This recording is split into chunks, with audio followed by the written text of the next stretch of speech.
From Beyond by H.P. Lovecraft. Horrible beyond conception was the change which had taken place in my best friend, Crawford Tillinghast.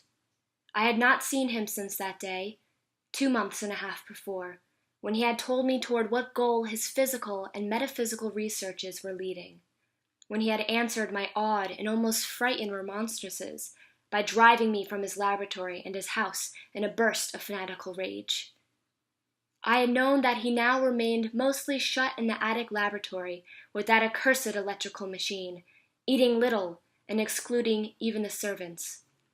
But I had not thought that a brief period of 10 weeks could so alter and disfigure any human creature.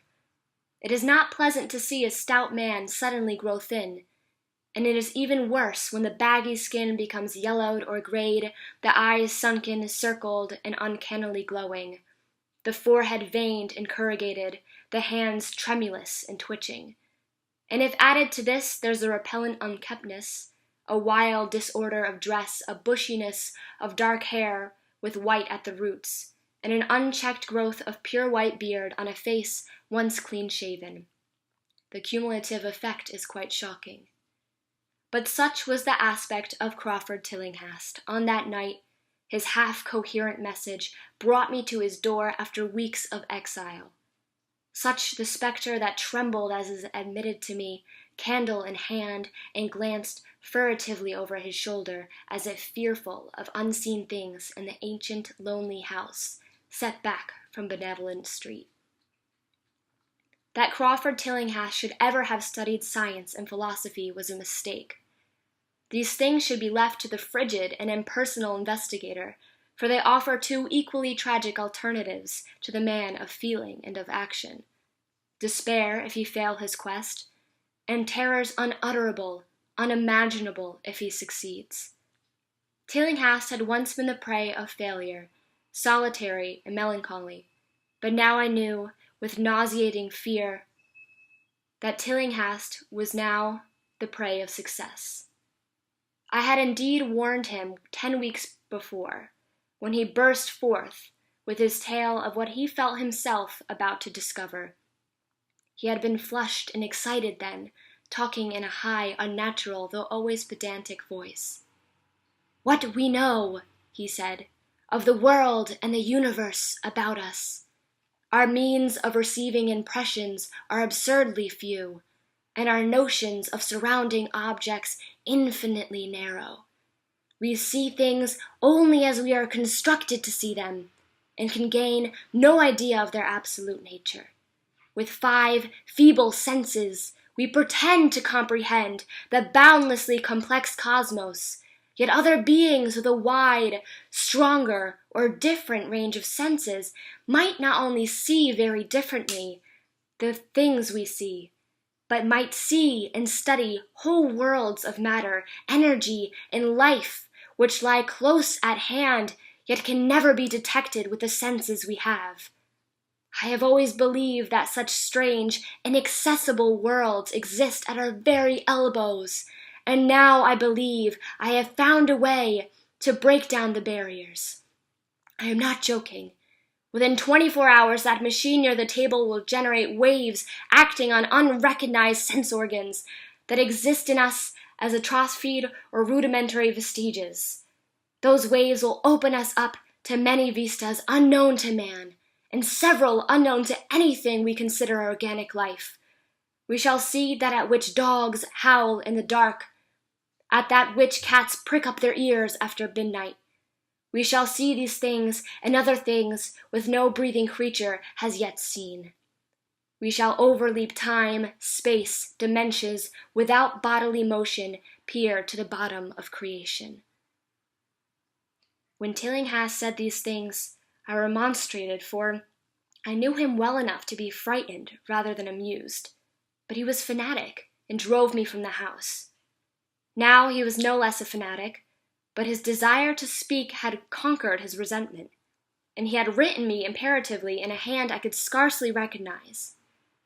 As I entered the abode of the friend so suddenly metamorphosized to a shriveling gargoyle, I became infected with the terror which seemed stalking in all the shadows. The words and beliefs, expressed 10 weeks before, seemed bodied forth in the darkness beyond the small circle of candlelight, and I sickened at the hollow, altered voice of my host. I wished the servants were about. I did not like it when he said they had all left 3 days previously. It seemed strange that old Gregory, at least, should desert his master without telling a tried friend as I. It is he who had given me all the information I had of Tillinghast after I was repulsed in rage. Yet I soon subordinated all my fears to the growing curiosity and fascination. Just what Crawford Tillinghast now wished of me I could only guess, but that he had some stupendous secret or discovery to impart, I could not doubt. Before I had protested at his unnatural pryings into the unthinkable. Now that he had evidently succeeded to some degree, I almost shared his spirit. Terrible, though, the cost of victory appeared. Up through the dark emptiness of the house, I followed the bobbing candle and the hand of the shaking parody on man. The electricity seemed to be turned off, and when I asked my guide, he said it was for a definite reason. "It would be too much. I would not dare," he continued to mutter. I especially noted his new habit of muttering, for it was not like him to talk to himself. We entered the laboratory in the attic, and I observed that detestable electrical machine, glowing with a sickly, sinister, violet luminosity. It was connected with a powerful chemical battery, but seemed to be receiving no current, for I recalled its experimental stage. It had sputtered and purred when in action. In reply to my question, Tillinghast mumbled that this permanent glow was not electrical in any sense that I could understand. He now seated me near the machine, so that it was on my right, and turned a switch somewhere below the crowning cluster of glass bulbs. The usual sputtering began, turned to a whine, and terminated in a drone so soft as to suggest a return to silence. Meanwhile, the luminosity increased, waned again, then assumed a pale color or blend of colors, which I could neither place nor describe. Tillinghast had been watching me, and noted my puzzled expression. "Do you know what that is?" he whispered. "That is ultraviolet." He chuckled oddly at my surprise. "You thought that ultraviolet was invisible, and so it is, but you can see that and many other invisible things now. Listen to me. The waves from that thing are waking 1,000 sleeping senses in us, senses which we inherit from aeons of evolution, from the state of detached electrons to the state of organic humanity. I have seen truth, and I intend to show it to you. Do you wonder how it will seem? I will tell you." Here Tillinghast seated himself directly opposite me, blowing out his candle and staring hideously into my eyes. "Your existing sense organs, ears first, I think, will pick up many of the impressions, for they are closely connected with dormant organs. Then there will be others. Have you heard of the pineal gland? I laugh at the shallow endocrinologist, fellow dupe and fellow parvenu of the Freudian. That gland is the great sense organ of organs, I have found out. It is like sight in the end, and transmit visual pictures to the brain. If you are normal, that is the way you ought to get most of it. I mean, get most of the evidence from beyond." I looked at the immense attic room with the sloping south wall, dimly lit by rays which the everyday eye cannot see. The far corners were all shadows, and the whole place took on a hazy unreality which obscured its nature and invited the imagination to symbolism and phantasm. During the interval that Tillinghast was silent, I fancied myself in some vast and incredible temple of long-dead gods, some vague edifice of innumerable black stone columns reaching up from a floor of damp slabs to a cloudy height beyond my range of vision.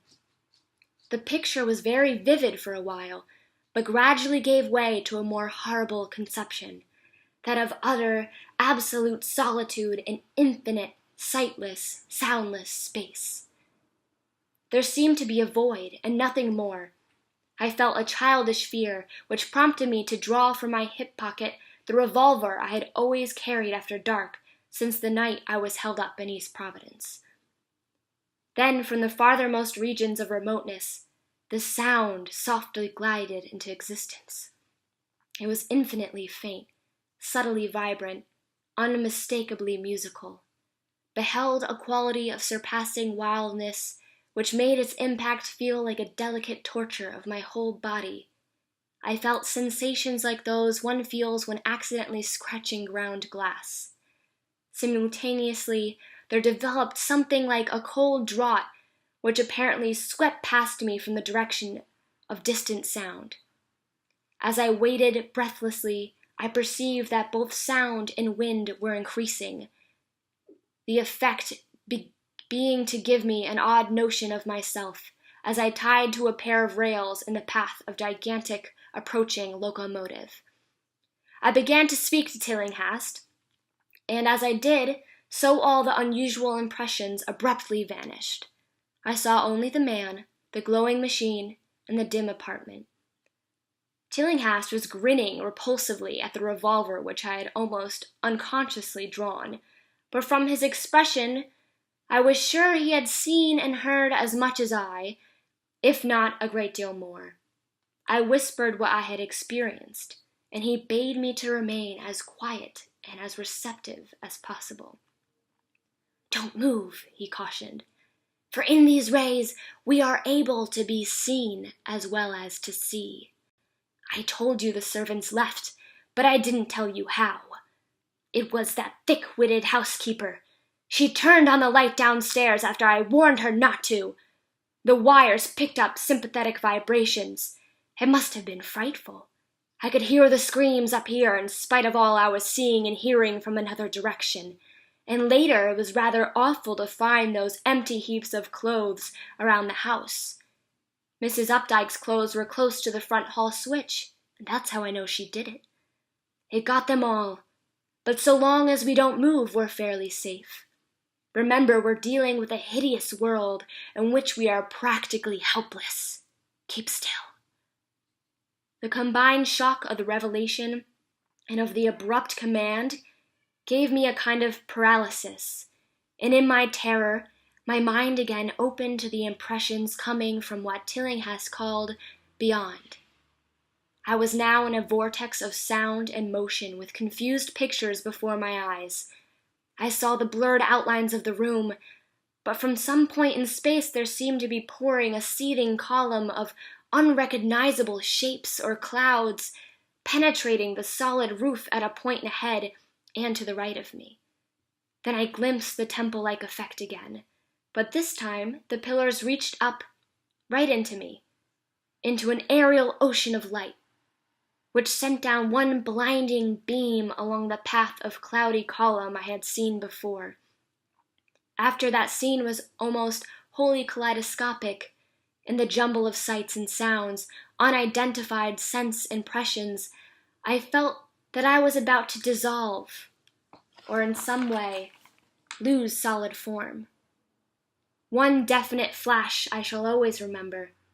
I seemed for an instant to behold a patch of strange night sky, filled with shining, revolving spheres. As it receded, I saw the glowing suns form a constellation or a galaxy of settled shape, the shape being the distorted face of Crawford Tillinghast.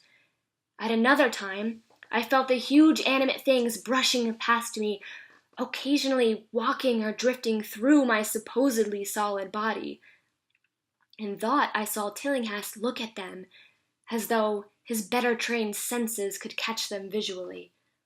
I recalled what he said of the pineal gland, and wondered what he saw with his preternatural eye. Suddenly, I myself became possessed of a kind, augmented sight. Over and above the luminous and shadowy chaos arose a picture which, though vague, held the elements of consistency and permanence. It was indeed somewhat familiar, for the unusual part was superimposed upon the usual terrestrial scene, much as a cinema view might be thrown upon the painted curtain of a theater. I saw the attic laboratory, the electrical machine, the unsightly form of Tillinghast opposite me, but of all the space unoccupied by familiar material objects, not one particle was vacant. Indescribable shapes, both alive and otherwise, were mixed in disgusting disarray, and close to every known thing were worlds of alien, unknown entities. It likewise seemed that all the known things entered into the composition of other unknown things, and vice versa. Foremost among the living objects were these great, inky, jellyfish monstrosities, which flabbily quivered in harmony with the vibrations from the machine. They were present in loathsome profusion, and I saw to my horror that they overlapped, that they were semi-fluid and capable of passing through one another and through what we know as solids. These things were never still, but seemed ever floating about with a malignant purpose. Sometimes they appeared to devour one another, the attacker launching itself at the victim and instantly obliterating the latter from sight.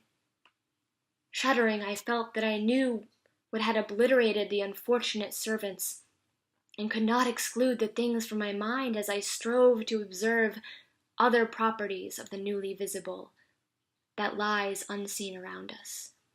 But Tillinghast had been watching me and was speaking. "You see them? You see them? You see the things that float and flop about you and through you every moment of your life. You see the creatures that form what men call the pure air and the blue sky. Have I not succeeded in breaking down the barrier? Have I not shown you worlds that no other living men have seen?" I heard him scream through the horrible chaos, and looked at the wild face thrust so offensively close to mine. His eyes were pits of flames, and they glared at me with what now I saw was overwhelming hatred. The machine droned detestably. "You think those floundering things wiped out the servants? Fool! They are harmless. But the servants are gone, aren't they? You tried to stop me. You discouraged me when I needed every drop of encouragement I could get. You were afraid of the cosmic truth, you damned coward. But now I got you. What swept up the servants? What made them scream so loud? Don't know? You'll know soon enough. Look at me. Listen to what I say. Do you suppose there are really any such things as time and magnitude? Do you fancy there are such things as form or matter? I tell you, I have struck depths that your little brain can't picture. I have seen beyond the bounds of infinity and drawn down demons from the stars. I have harnessed the shadows that stride from world to sow death and madness. Space belongs to me, do you hear?